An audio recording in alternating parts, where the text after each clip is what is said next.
Salut à tous, le sujet d'aujourd'hui c'est les fonctions surjectives.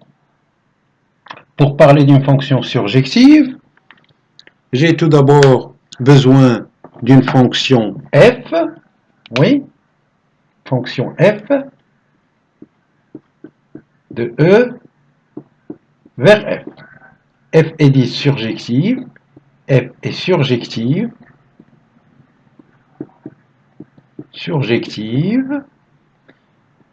c'est équivalent, c'est-à-dire que f de E est égal à f. Autrement, la fonction f couvre l'ensemble d'arrivées. F de E est égal à f, c'est-à-dire l'ensemble des images de l'ensemble de départ E par f, ça coïncide avec l'ensemble d'arrivées f. Ceci, on peut l'exprimer autrement. Okay? Une fonction est dite surjective si, quel que soit le y, appartient à f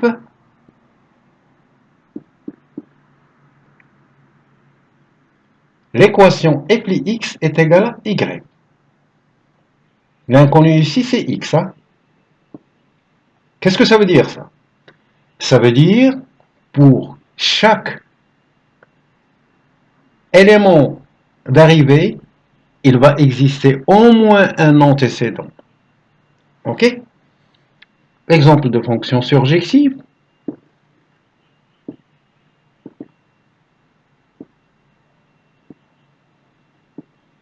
Voilà, E de f, notre fonction f.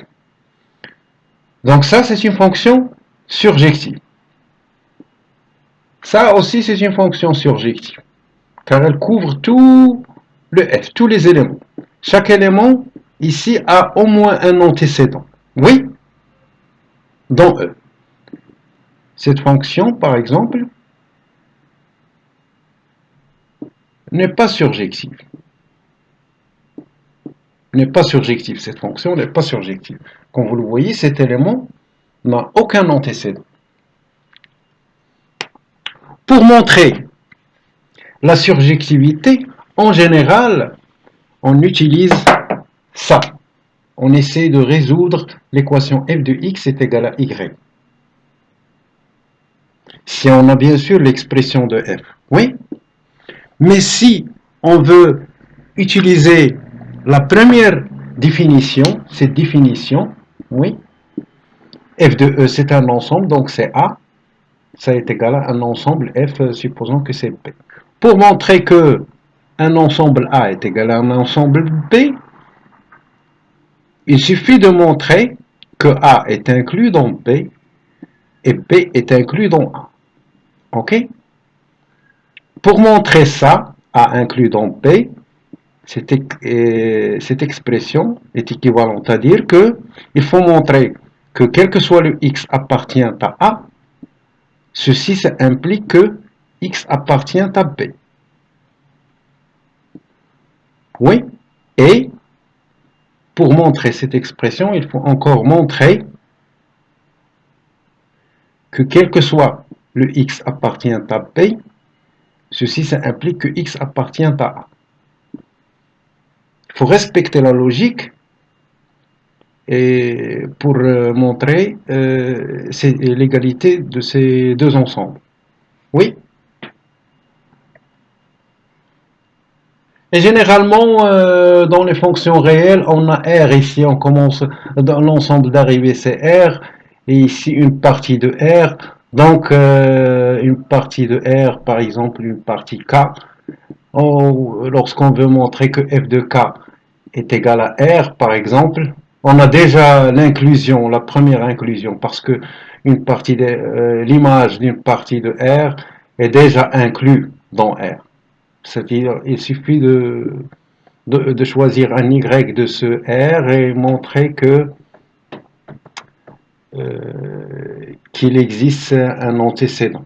Donc voilà, nous allons voir des exercices là-dessus. Ne vous en faites pas. Donc, exemple de fonction usuelle, surjective, il y en a beaucoup, une infinité même. Donc, la fonction cosinus de x, cosinus,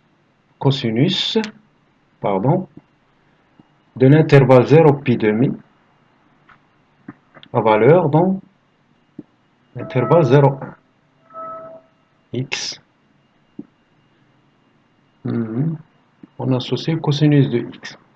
Donc ça, c'est une fonction surjective. Comme vous le savez, le cosinus, il est toujours situé entre moins 1 et 1. Si on change ici, par exemple, l'intervalle, cette fonction ne va pas devenir surjective. Donc il faut faire attention aux intervalles. Soit les intervalles, soit les ensembles de départ, soit l'ensemble d'arrivée. OK? Donc voilà, un autre exemple. Voilà la fonction, notre fonction exponentielle. Exponentielle de x. L'exponentielle de x, oui, de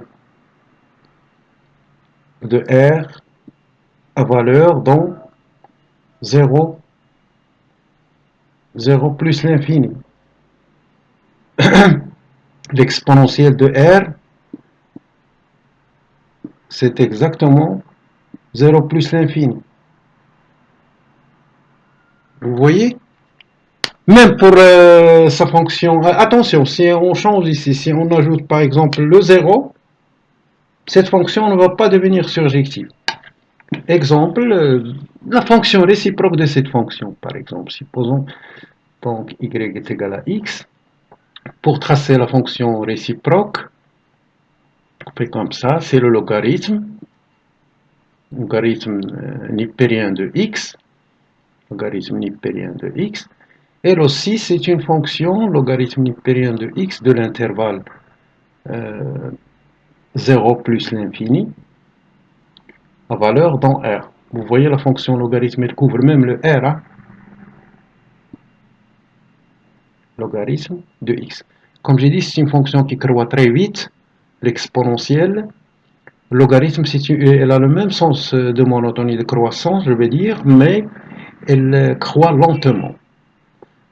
L'exponentielle de x, on l'utilise généralement pour les phénomènes qui croient très vite dans les paramètres d'arrivée, croît très vite dans les ondes, dans l'électromagnétisme, et aussi pour les phénomènes de la mécanique quantique.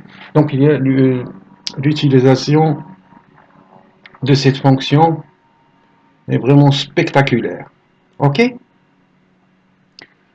Voilà. De toute façon, on va rencontrer cette notion d'injectivité, surjectivité, bijectivité. C'est une notion qui est très très très intéressante dans les fonctions. OK? Pour l'instant, je vous laisse mes chers. OK? On va faire des exercices là-dessous. J'attends uniquement, je vais terminer pas mal de cours pour que les étudiants peuvent savoir comment se comporter avec les exercices qu'on va voir. Il doit y avoir au moins, les étudiants doivent avoir au moins un bagage qui leur permet de résoudre, au moins de tenter de résoudre les exercices qu'on va faire. OK? Donc, je vous laisse. Au revoir.